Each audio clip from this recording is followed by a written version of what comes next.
ఎందుకు అల్లు అరవింద్ గారు అంటే అంత మీకు అటాచ్మెంట్? అంటే ఏం లేదండి, అంటే బేసిక్గా నాకు యువత టైంకి నాకు తెలియదండి బేసిక్గా. అంటే సినిమా హిట్ అయితే ఇన్ని ఫెసిలిటీస్ వస్తాయని తెలియదు. తెలిసేలోపే ఆంజనేయులు చేశాను. ఆంజనేయుల టైంలో నాకున్న స్పీడ్కి నేను ప్రాపర్గా ప్లాన్ చేసుకోలేకపోయా. ప్లస్ నేను గట్టిగా పట్టుకుంటే కొన్ని విషయాలు హ్యాండిల్ చేయగలను అనేది కూడా నాకు తెలియదు ఆ టైంకి. ఓకే. సో అది కొంచెం బ్యాడ్ ఎక్స్పీరియన్స్. దాని తర్వాత సోలోకి కొంచెం సెట్ అయ్యానండి. ఓకే. సోలోకి కరెక్ట్గా నేను అనుకున్నది చెయ్యాలి అని. మళ్ళీ అగైన్ సోలో సక్సెస్ తర్వాత నేను ఏమయ్యానంటే మళ్ళీ యాజ్ ఇట్ ఈజ్ మళ్ళీ అటు వెళ్ళిపోయా. అదే అటు వెళ్ళిపోయి సారొచ్చారు అనే ప్రాజెక్టు నిజంగా నా లైఫ్ టైం డ్రీమ్ ప్రాజెక్ట్ అండి అది. అది కొంతమంది వల్ల నేను మార్చాల్సి వచ్చి ఈ చేసి అంటే నాదే తప్పులండి, నేను గట్టిగా పట్టుకోవాల్సిందే. దాని తర్వాత నాకు 2 years ఆల్మోస్ట్ 3 years అంటే లేదండి కంప్లీట్గా. ఈ సారొచ్చారు తర్వాత ఏమైందంటే అండి, ఇందాక నేను మీకు చెప్పాను చూసారా, అంటే అప్పటి వరకు నువ్వు ఎక్స్ట్రీమ్ టాలెంటెడ్ రా, నువ్వు పూరి గారు త్రివిక్రమ్ తర్వాత నువ్వే అసలు సార్ సూపర్ సార్ ఇలా బ్యాచ్ అంతా దూరం కాదండి, దూరం వెళ్తూ గాయపరిచి వెళ్ళిపోయారు. దూరంగా వెళ్ళిపోతే నో వన్, నేను ఎవరో పట్టించుకోరు. నువ్వు దూరంగా వెళ్ళిపోతే హ్యాపీగా ఏమన్నా, ఆ వెళ్తూ బాగా గాయపరిచేసి వెళ్ళిపోయారు. ఎట్లా అంటే ఇంకా corner, I don't want to go into the details. So then also నా వైఫ్ నాతో గట్టిగా నిలబడిందండి. అంటే నేను చెప్పాను నాకు బేసిక్గా షార్ట్ టెంపర్గా ఉంది. అంటే మన అనుకున్న వాళ్ళని కొంచెం గసిరేస్తుంటాను నేను. ఓకే. నాకున్న ఒకే ఒక మెయిన్ బ్యాడ్ హ్యాబిట్ ఏంటంటే, ఇప్పుడు మా అసిస్టెంట్ ఉన్నాడు, వాడు నాకు ఆల్మోస్ట్ 10 years నుంచి తెలుసు.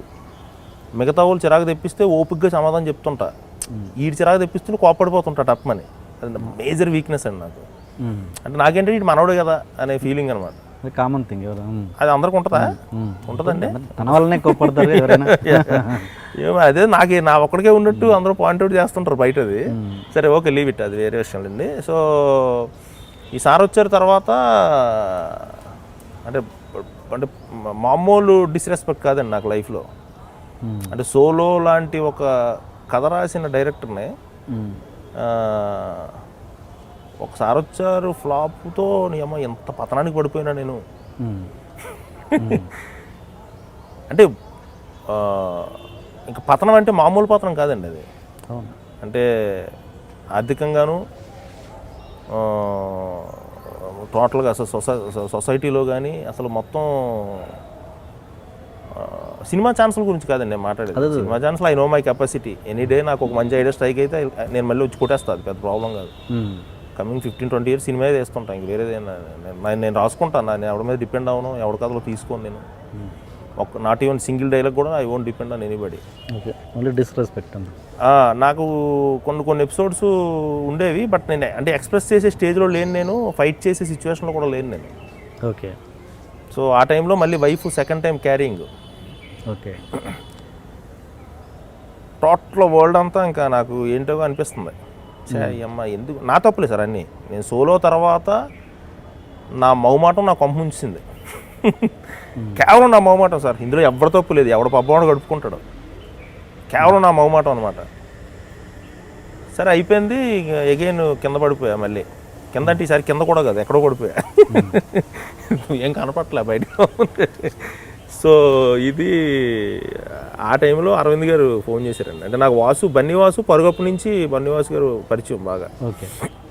పరుక్కు నేను ప్రాంప్టింగ్ తెస్తుండే బన్నీ గారికి. సో అరవింద్ గారు రోజు వాసు ఫోన్ చేసి, నాకు ఒకే ఒక ఫోన్ వస్తుండే సార్ ఇండస్ట్రీ నుంచి, అది బన్నీవాసు గారిదే. ఓకే. ఎప్పుడో అది కూడా ఫ్రీక్వెంట్ కాదు, 3-4 నెలలకు ఒకసారి బన్నీవాసు అంటే నాకు ఆశ అనమాట. అమ్మ బన్నీవాసు గారు ఫోన్ చేసి అమ్మ ఏదో ఫోన్ తీస్తే అడుగుతుండోడు, ఏం చేస్తున్నావు బుజ్జి, ఏంటి అని రాస్తున్నావా, ఏంటయ్యా ఎక్కడ కనపడవు ఏంటి ఇదని. ఆ ఒక్క ఫోను గొప్ప రిలీఫ్ ఫోన్ అండి నాకు. సో దాని తర్వాత నాకు అరవింద్ గారు రోజు కలుస్తూ అంటున్నారు నిన్ను. అంటే బన్నీ గారికి సార్ వచ్చిన తర్వాత ఒక మంచి స్క్రిప్ట్ చేశా. ఓకే. స్క్రిప్ట్ చేసి గీతాలో చెప్పాను, నాట్ బన్నీ గారికి కాదు, మామూలు స్క్రిప్ట్ చేసి గీతాలో చెప్పి అది మెటీరియలైజ్ కాలేదు యాక్చువల్గా. మంచి కాదండి అది, మెటీరియలైజ్ తీస్తాను అది. సో ఆ టైంలో ఇంకా జర్నీ అవుతున్న టైంలో మళ్ళీ అది సెట్స్కి వెళ్తుంది అనుకున్న టైంలో మళ్ళీ బ్రేక్. ఓకే. ఏం చేయాలో అర్థం కావట్లే. సో ఆ టైంలో పిలిచి వాసు గారు ఒక రీమేక్ ఉంది చేస్తావా అని అడిగారు. సమస్య లేదండి, అసలు ప్రసక్తి లేదు. ఎవడో చూసిన కన్నుతో నేను మళ్ళీ చూడలేను, నా వల్ల కాదు అది. దానికి ఎక్స్ట్రీమ్ టాలెంట్ ఉండాలండి. ఒక రీమేక్ని తీసి మళ్ళీ హిట్ చేయాలంటే అది మామూలు విషయం కాదు అది. ఎందుకంటే నా చైల్డ్ కాదు అది. కరెక్టే. అంటే వేరే వాళ్ళు బిడ్డను మనం అలంకరించినట్టు ఉంటుంది అది. మన బిడ్డను మనం అలంకరించుకోవడం అనేది నాకు అది రాదు, అది చేయలేను నేను బేసిక్గా. దానికి ఎక్స్ట్రీమ్ టాలెంట్ ఉండాలి దానికి. రీమేక్ చేసి ఇటు కొట్టాలంటే మాత్రం మామూలు విషయం. మనం రాసుకుందంటే మన కమాండ్ ఉంటుందండి at least, good or bad. So నేను చేయలేను వాసు, వద్దని చెప్పేసా. సో అప్పుడు అరవింద్ గారు పిలిచి, యాక్చువల్గా శిరీష్కి నా సోలో సినిమా చాలా ఇష్టం అంటండి. అంటే నా డెబ్యూ సోలో లాంటిది పడి ఉంటే బాగుండేది అని అనుకునేవాడు అంట ఆయన. నాకంటే గీతార్స్కి వెళ్తా వస్తా హాయిలు బాయిలు ఉండేది తప్పితే పరిచయం లేదు నాకు. బన్నీ గారితోనే పరిచయం ఫస్ట్. అరవింద్ గారు పిలిచి, అరవింద్ గారు పిలిచి శిరీష్తో సినిమా చేస్తావా అన్నారు. శిరీష్ కాదండి బాబు మీరు నేను క్లాపిన్ యాక్షన్ కట్లే మర్చిపోయి పొజిషన్కి వెళ్ళిపోయాను నేను. మీరు అలా అడుగుతారండి సార్ బాబు, ఏం చెప్పండి అన్న. అంటే కాదు శిరీష్ చాలా ఇంట్రెస్టెడ్, ఒక 5-6 పేర్లు చెప్పాడు, బట్ అది కష్టం, ప్రాక్టికల్ అది కష్టం అది అని. బన్నీ అప్పుడు అంటే ఎడారిలో చినుకులు ఉంటాయి చూసారండి, చినుకులు పెడితే ఇసుక ఎలా లాగేస్తుంది, లాగడం కూడా కదా ఎవాపరేట్ అయిపోతుంది సార్. అప్పుడు బన్నీ గారు పిలిచి 10 లక్షలు చెక్ ఇచ్చారండి.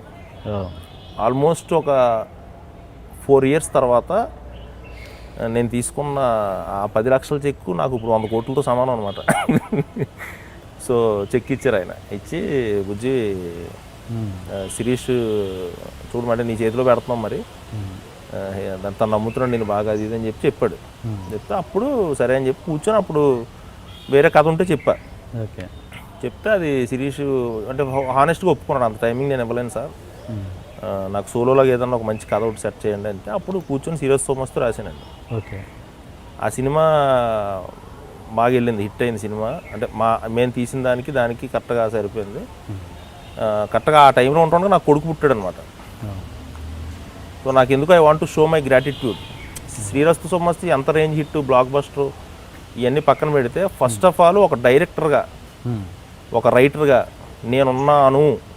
నేను కూడా ఉన్నాను, నేనున్నాను కదా, నేను కూడా ఉన్నానని అది అరవింద్ గారు ఇచ్చిన ధైర్యం సార్ అది. యాక్చువల్గా అరవింద్ గారు, వాసు గారు.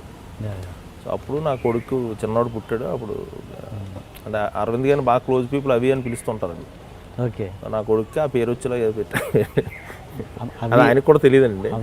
తన పేరు Abhiyan. Okay. For more videos, please subscribe to iDream. And more videos, please subscribe to iDream Media. Please do subscribe to iDream. iDream అంటే నా కళల ఛానల్ను సబ్స్క్రైబ్ చేసుకున్నారు, నోరు తిరుగుతలేదు. మీరైతే గంట గుర్తు కొట్టండి.